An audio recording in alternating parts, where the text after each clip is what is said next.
My parents publicly gifted my own apartment to my brother at his engagement party, the exact apartment I worked myself to the bone to pay for. And right after, my brother texted me, "Pack your bags. You have 2 days to get out."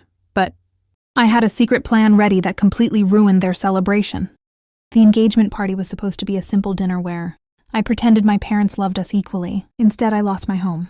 I stood in my kitchen, balancing a tray of drinks, while my mother criticized my furniture and how I folded towels. But this apartment didn't belong to her. I paid every single mortgage payment, utility bill, and repair through 3 years of endless overtime at the architecture firm. I skipped vacations, drove a 12-year-old car, and lived on instant noodles just to afford the down payment. All because my dad promised me, "This will always be yours." And I believed him. "Hurry up with the drinks. Guests are arriving." My mother snapped. I swallowed my irritation and walked into the living room. My younger brother, Daniel, stood there laughing with his fiancée, Vanessa, wearing a tailored suit that cost more than my monthly car payment. Daniel never fought for anything. My parents paid his tuition and bought him a car, while I took student loans and the bus. When he quit his jobs, they called him ambitious. When I worked 18-hour days, they called me cold. Still, I showed up tonight because that's what I always did. "Here she is," Daniel smirked. "The hardworking homeowner." Vanessa smiled into her wine glass. I set the tray down. "What is that supposed to mean?" "Nothing," Daniel replied. "Just enjoy the night." Within an hour, the room was packed, and my mother was soaking up compliments for the apartment as if she owned it. Then Dad clinked his fork against a glass. The room quieted down. Standing next to Daniel and Vanessa, he announced loudly, "We have decided to give them this apartment as an engagement gift." The room erupted into applause. My ears began to ring. I thought I had misheard him. Then my mother added cheerfully, "Young couples need a strong start." The room blurred. I stared at them in disbelief. "What did you just say?" Dad's smile faltered. "We discussed this." "No," I said slowly. "You discussed this with yourselves." Mom crossed her arms. "Don't make a scene." "A scene? You just told everyone you're giving away my apartment."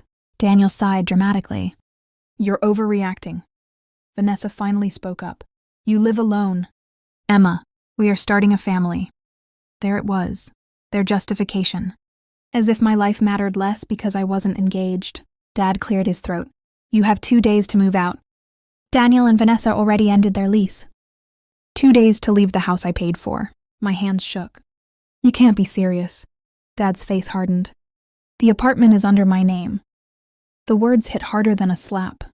I remembered co-signing papers in his office 3 years ago to secure a lower interest rate.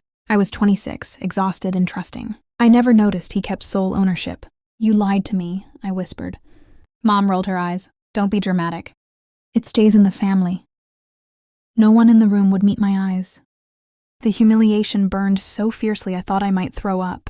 Daniel stepped closer and whispered, "Look, you make good money. You'll get back on your feet." This man had borrowed rent money from me 6 months ago, and now he was stealing my home. "You knew?" I asked quietly.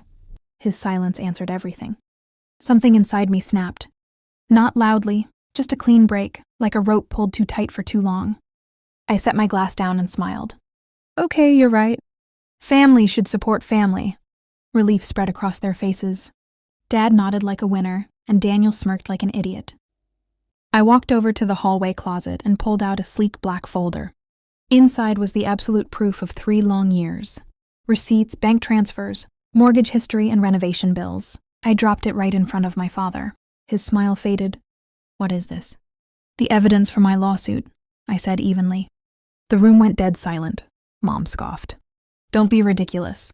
I have paid over 90% of this property," I said calmly, "including renovations that raised the market price. My lawyer says I can sue for equitable ownership, fraud, and financial damages."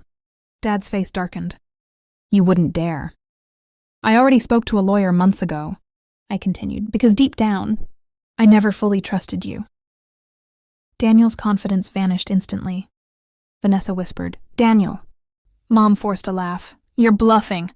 Without answering, I pulled out my phone and showed them an email with a legal letterhead at the top. Dad went pale. "You contacted a lawyer yesterday?" And I flat out lied about the timing, but the fear was spreading beautifully. I looked Daniel directly in the eyes. If you move into this apartment, you are moving into an active lawsuit. Dad lowered his voice. Emma, we can discuss this privately now, I replied. You wanted an audience for your announcement. Let's keep the audience. My mother stepped forward angrily. After everything we've done for you, I laughed out loud. Done for me? I paid for this house. While you used my money to rescue Daniel every time he failed at adulthood. Daniel slammed his glass down. I'm sick of you acting superior. Superior? You're 32 years old and Mom still does your taxes. A few people coughed to hide their laughter. Dad straightened up, trying to regain control. Enough! No, I replied coldly. I am leaving tonight, but if a single item disappears from this apartment, my lawyer files everything Monday morning.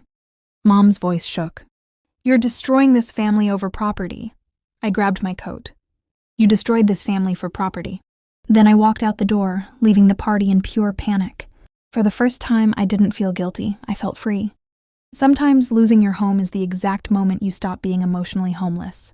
2 weeks later, when my father called begging for a settlement, after realizing how strong my legal case actually was, I just let it ring, exactly the way they had ignored me for years.